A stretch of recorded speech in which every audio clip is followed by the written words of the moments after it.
Okay. Ready? Mm-hmm. Okay. Did you know that yams and sweet potatoes are not the same thing? And that there are many different colors of carrots, including purple and white? And that it took a ruling by the Supreme Court in 1893 to turn the label of a tomato from a fruit into a vegetable? These facts all have one thing in common. They're all about vegetables. My name is Zola, and today I will be talking to you about why vegetables are important, why Americans are not eating enough of them, and what we need to do to change that. Vegetables are an extremely important part of the everyday lifestyle. They benefit you by giving you fiber, potassium, folic acid, and vitamins. These things reduce the risk of chronic diseases. Some of these diseases include heart attacks and stroke. Vegetables also lower the risk of cancer, obesity, and diabetes, which are large issues in our society today. Vegetables are also low in fat and calories, which is very helpful if you're watching your weight or counting your calories. The issue at hand is that Americans do not eat enough vegetables. According to the USDA, we need at least 3 servings of vegetables each day. And this is what your plate is supposed to look like, with a big section being vegetables. According to the American Medical Association, in order to prevent obesity, you need at least 9 servings per day. In the Bronx, 5 out of 10 adults do not eat any vegetables at all during the day. And on top of that, in a survey from Johns Hopkins University, a quarter of the U.S. adults ate no vegetables at all. This is from the year 1999 to 2002. The vegetables that we are eating every day are not the right vegetables.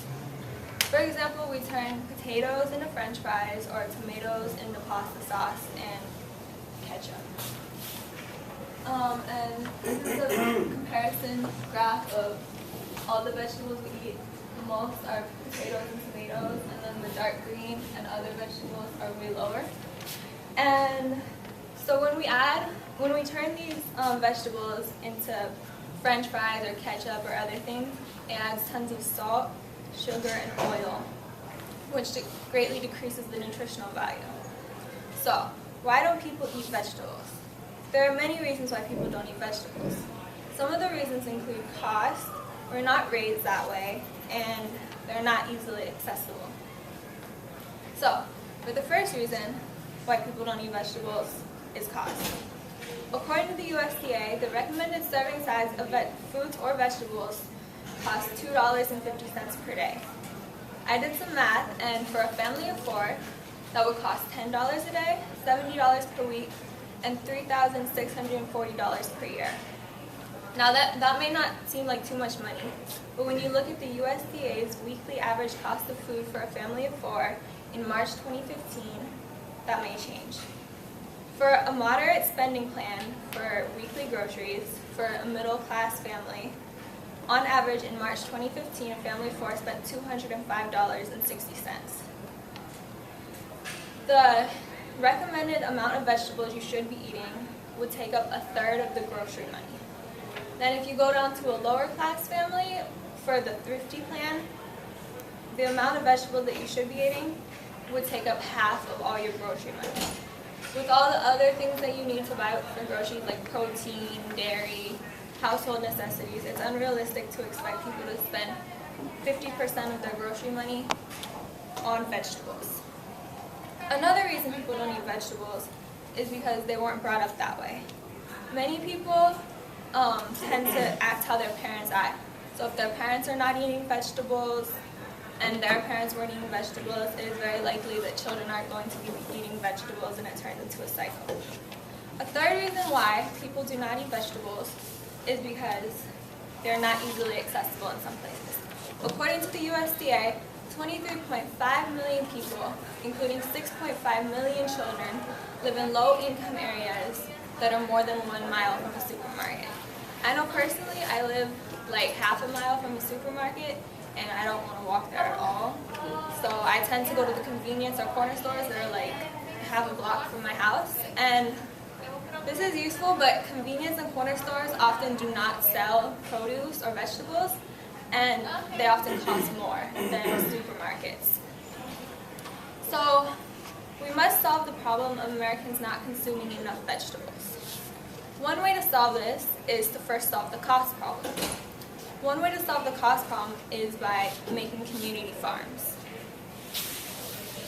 So this is a picture of a community farm, and the Center for Disease Control and Prevention states community gardens, not community farms. Community gardens are collaborative projects created by members of the community in which participants share both the maintenance and products of the garden, including fruits and vegetables. So basically all the people in a neighborhood get together, they get all the supplies, and they plant the vegetables and other foods. And not only does this build neighborhood relationships, it also, you get to have the vegetables that you plant, and then it doesn't cost as much if you grow enough. And another way to solve the problem of Americans not consuming enough vegetables is to emphasize the importance of vegetables in schools, workplaces, and other institutions. And the CDC suggests having vegetable-based activities such as the USDA's Free Fruit and Vegetable Snack Program or agricultural education. So if you're learning about the vegetables you eat, you know more about them and you want to buy them more. And there can also be a hands-on portion where you actually get to eat the vegetables after you learn about them. And finally, in order to solve the problem of accessibility, the CDC gives many suggestions. One of the suggestions is that we can attract new food stores, areas that do not have supermarkets, through financial incentives. So you can pay the stores to build a store in an area they don't have one. Another way to improve accessibility is to improve public transportation. So for example, there's many rural areas that do not have the supermarkets, so we can extend bus services out there, or we can have shuttles that go back and forth between the stores and the homes. And an alternative for that would be the stores providing the transportation. So it just depends on if the government wants to provide it or the stores. And finally, in order to improve accessibility, we can upgrade the facilities at the corner stores in order to carry more vegetables. So bigger refrigerators, more shelf space, in order so that they are able to carry these produce. So, in conclusion, vegetables are very important, but Americans are not eating enough. Some of these reasons are cost, it was not in their family, and they're not easily accessible. In order to change that, we need to have community gardens, we need to educate and emphasize the importance, and we need to make vegetables more accessible.